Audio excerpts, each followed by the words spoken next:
Hey guys, JK Wargames. So today I'm just going to show you a project I've been working on. So this is B17, the Fight for Air Supremacy, and it's a roll and write game. So I've been working on this and it's going to be self-published on Amazon and it will be available soon. So you take the crew of a B17 bomber of the 8th Air Force and you're tasked with getting to your targets, dropping your bombs and getting back home. All the while, you're trying to keep the B17 intact and you're trying to keep your crew alive. So basically what's going to happen is you're going to work your way through these zones. Now there's 6 zones, but there are 10 missions. So a mission might say that you've got to go to zone 4 and then you've got to get back. These boxes here, we have long, medium and short. This is for when fighters attack us. And above here, we have our victory morale score. So, how do we play the game? The first thing we do is roll 5d6. So let's say we're doing mission 1. Okay, so we've got to get to zone 4. Now for mission 1, we know by looking at the mission, we're going to Bremen, okay? And it's located in zone 4. To complete the mission, the B-17 must make it back to zone 1 and clear any fighters from that zone. Okay, so we roll 5d6. So I roll my dice. These are referred to as action dice. So these are going to allow us to activate certain positions on the B-17 bomber, okay? So a 6 lets me activate a tail gunner, so I've got 2 of those. A 5 lets me activate the left waist. A 2 is a pilot dice. And we've got another 2, which is a pilot dice. So, we start in zone 1. So we're going to mark off with a pencil. We're just going to put a B and then 17, just to show it's a B-17. Because remember, this is a roll and write game. So we're in zone 1. First thing we have to do in that zone is check the weather. Pretty standard. So we roll a d6, roll a d6, and we get a 6. So it's heavy cloud. Now that works in our favour. So any fighters coming at us will need a +2 to hit us. So that's good for us. The next thing we do is roll 2d6 for an event check. So let's find the table for event check. We're rolling 2d6 and we've rolled 6, 7, 8, 9, 10. If we look at the table, 7 to 10 is enemy fighters. So we have enemy fighters attacking us already and we're going to roll to see what type of fighter it is. And we roll on this table here. So I roll a dice, it's a 5. So a 4 to 5 is an FW190. I then have to roll to see the pilot's skill. We rolled a 2, so he's green. So he's not a veteran or ace, so that's good. So they come in at long range in the zone that we're in zone 1. So I'm going to mark down here an FW190. FW190. And they have a defensive value of 8. So I'm going to put a little 8 underneath to remind us. Now, as soon as they come in, as soon as they enter play, they're going to fire on us, the bomber. So they normally need 4s, but we've got heavy cloud, which gives a +2. So they need 6s to hit us, and we roll 3d6. And would you believe it? We've rolled a 6. So they have hit us. If we had 2 6s, it still counts as 1 hit. Because they've hit us, we now need to see if they've hit the main frame of the bomber or if they've hit a crew member. So on a 1 to 3, it's a crew member. Anything more, it's the bomber. So it's a crew member.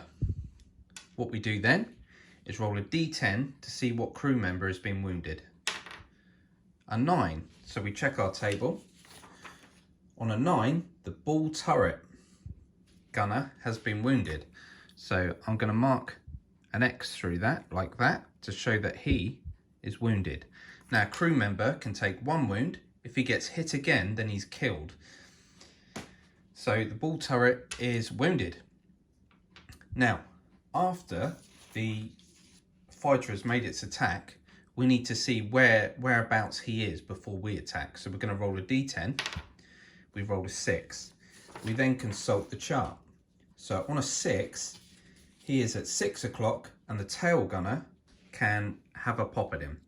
So what we do is look at our list and we know a 6 is a tail gunner. So I'm using this 6 to activate the tail gunner. I have another 6 as well. I can use this to add a +1. So my tail gunner is going to fire at the FW190 at long range. You take his defensive rating of 8 and then you get a +2 modifier for long range. So it's 8, 9, 10. So we need a 10 on 2d6, but we've got a +1 because we're using 2 6s to activate him. So looking for a 10. 4, 5, 6, +1 is 7. We've missed. So what happens next? The FW190 flies to medium range. And we mark in the medium range box FW190 8, and he attacks again. Now, when fighters get to the medium range box, our escorts come into play, and we've got 6 P51 Mustangs who can potentially protect us. So before he makes his attack, we're going to roll 1d6, and on a 6, the Mustangs have shot this F1W190 down. We roll. It's a 2. No. In that case, if the escorts miss, one of them's been shot down, and we're going to mark that off. So I shade that circle there to show that one of them's been hit. If we run out of those, there's no escort protection. So the FW190 continues with its attack, needing 6s because of that heavy cloud. He gets 2 6s, so it's still only 1 hit. And is it a crew member or the actual bomber? It's a crew member again. We rolled 2. So we're going to roll, and we roll a 1 this time. So the pilot takes a wound, which is not good. So our pilot takes a wound. If the pilot is killed, the co-pilot can take over. If the co-pilot and the pilot are killed, then it's game over. So that's a bit dodgy. So now we've got these 3 dice left. We've got a 5, a 2 and a 2. Well, 2's a pilot dice, so we can't use those. We can use pilot dice to move into a new zone, but the zone has to be clear of fighters. So we've still got a fighter here. We can't use these. I'm going to roll to see where he is. So 1. So he is at 12 o'clock and the nose gunner can have a pop at him. Now what I can do, my action dice, I'm allowed to change one of them. So I'm going to change one of these 2s to a 1 to activate the nose gunner. And he's going to fire at the FW190 at medium range. So he needs an 8, +1 for medium range. We need a 9. No, and we've missed. So the FW190 comes down to short range. Write that in there. And he is going to fire at us again. However, escorts are going to take a pop at him. No, they missed. So that's 2 escorts being shot down. So that's not good. Okay, so now he fires, needing 6s again. No, so he didn't get us this time. That's good. Now we've got 2 dice left, a 5 and a 2, and we need to see where the FW190 has ended up. A 5, ball turret can fire at him, but we do not have that, and we've already changed the dice. In that case, I have to get rid of these dice. So if I get rid of dice that I can't move, and I can't move, I have to roll another event check in that zone. So I'm being punished for not being able to use those dice. So I roll a 2d6 again. And we've rolled a 4. Luckily for us, that was a 4. Nothing of note. So nothing happens. There's no extra fighters, luckily for us. Now we roll our dice again. So we take our 5d6 and roll them again. So rolled them. This time we got a 6. Let's put them here. We've got a 6, 4, 3, and 2 2s. So we need to get rid of this fighter so we can move to the next zone. Okay, so what we do is we check where the fighter is, a 9. So a 9, the left waist can have a go at him. Now I need a 5 for a left waist, but I haven't got it. So I'm going to change that 6 into a left waist, because remember we can change one action dice. And he's going to fire at short range. So we just need an 8 to kill this guy. We roll and we get it, bang on, 8. So when we kill a fighter, we just mark that off. We just put a line through the fighter, and that's good news. We've cleared that zone. We can now use a pilot dice, the 2, to fly to zone 2. So in zone 2, I'm going to put B17 to show we've moved in there. We then roll for weather in that zone. A 6 is heavy cloud, so this is good for us. If it's clear, they're hitting you on 4s. Okay, so we're then going to roll our event check for zone 2, and we rolled a 10. Now that's enemy fighters. Let's say we rolled an 11. If you roll an 11 or a 12, you have a mechanical problem, and basically you have to roll 1 dice, and on a 4+, the mechanical failure has been sorted. In this case, it hasn't. So in this case, you would have to re-roll your action dice, but you're limited to 4 action dice because of the problem. The crew are struggling. But we didn't. And the other thing is we can get attacked by flak. If you get attacked by flak, as the result of an event check, you roll 3d6. Any 6s cause a critical damage result. You can take 3 critical damage on the bomber, and then it's game over. You can take 6 main frame hits, and then it's game over. But we'll roll again. 5, 6, 7, 8, that's fighters. You're mostly gonna get fighters. So we're gonna roll to see what fighter it is. It's a 3, so it's a BF109. We then roll for his skill, and he is green. So zone 2, BF109. He's coming in, firing, but our P51s are going to try and protect us first. And they rolled a 6. So that BF109 is destroyed. And that's good news for us, because we have a movement dice. We can now move to zone 3, because this zone 2 is clear of fighters thanks to our escorts. So I'm using that dice and marking down in zone 3 that we have moved there. We're rolling for weather in that zone. It's light cloud this time, so they need a +1 to hit us. And now an event check. 3, 4, 5. So on a 5 for event check, we have flak. So we're actually being attacked by flak. We're getting close to that bomb site. Rolling 3d6. Oh, and there's a 6. So we've taken a critical damage. These lower circles here, I'm marking one of them off to show we've taken critical damage. Okay, now what I can do, remember I can change one of my dice, which I haven't changed yet with these action dice that I've rolled. So I'm going to change that to a 2 because we don't have any fighters. I can take advantage of it. Change it to a 2, and we now move into zone 4, which is our target area. So I mark B17. I roll for the weather. It's clear. And then I do an event check. Nothing of note. Sorry, no, that's flak again, a 5. It's 4 or less for nothing of note.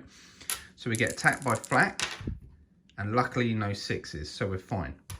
Now we can drop our bombs on our target. So we roll 5d6. So we're going to roll 5d6. Any 5s or 6s are successful hits on our target. So we roll, and we've scored 1. Okay, that grants us 5 points. So we tick in the score chart up here that we've scored 5 points. Let's say we got 2. That was an unlucky roll. So we've got 2. So we've got 5, 10. So it gives you 5 points per hit. So we've got 10 points at the moment. Okay, not bad. Then, before we head home, back to zone 1, we have to roll another event check. So we'd roll and it's a 5, so we're being attacked by flak again. No 6s, so we're good.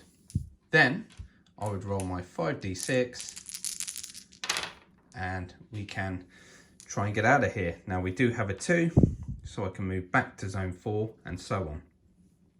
So you're trying to survive the whole way. Now, most of the time it's very close. So let's say we had all these boxes marked off like that, and we had 1 left and 2 criticals left and a few guys are wounded. When we get back to zone 1, we have to clear the zone of fighters. So if we intercept any fighters, we have to clear them, and then the mission is completed. At the end of the mission, we gain 10 points. So we get another 10 points, which would put us up to 20 now. So we got 20 points. If we shot down any ace pilots, we gain another 5 points. However, we haven't gained that. At the end of the mission, we look at our victory points. So, victory points are important because it's going to affect German production. So, we scored 20 points, and 20 points is a minor victory. So, 20 points is a minor victory. As you can see here, if the result is defeat, then the mission was unsuccessful. Try again. A minor victory result will add a +1 extra action dice. So instead of 5d6, we'll get 6d6 to play with. And a major result will give us a +2. Now, once we know we've scored 20 points. So 5, 10, 15, 20. What we do is we mark off on this chart here, German production. So we mark off 5, 10, 15, 20. So we mark these off singly. Yeah, so we mark these off as in 5. So we scored 20. So we go 5, 10, 15, 20. Ignore that one, that was from earlier. So we've reduced German production by 1, 2, 3, 4 at the moment, 4 boxes. Now, to win the overall campaign, you need German production to be 10 or less. If it's 10 or less, then you've won the whole game. You don't need to play any more missions. However, it's quite difficult. So you're bombing German airfields, German factories. You're trying to get that German production of their fighters reduced. So your aim is to get 10 or less. And if you do that while you're in the middle mission 5 or something, you've won the whole thing. If not, you're gonna have to play on. There's 10 missions to play. So this is just a very quick look at B17, the fight for air supremacy. I hope you guys liked it. Make sure to put your comments and likes. And as I say, it's going to be available on Amazon very soon. Thanks for watching.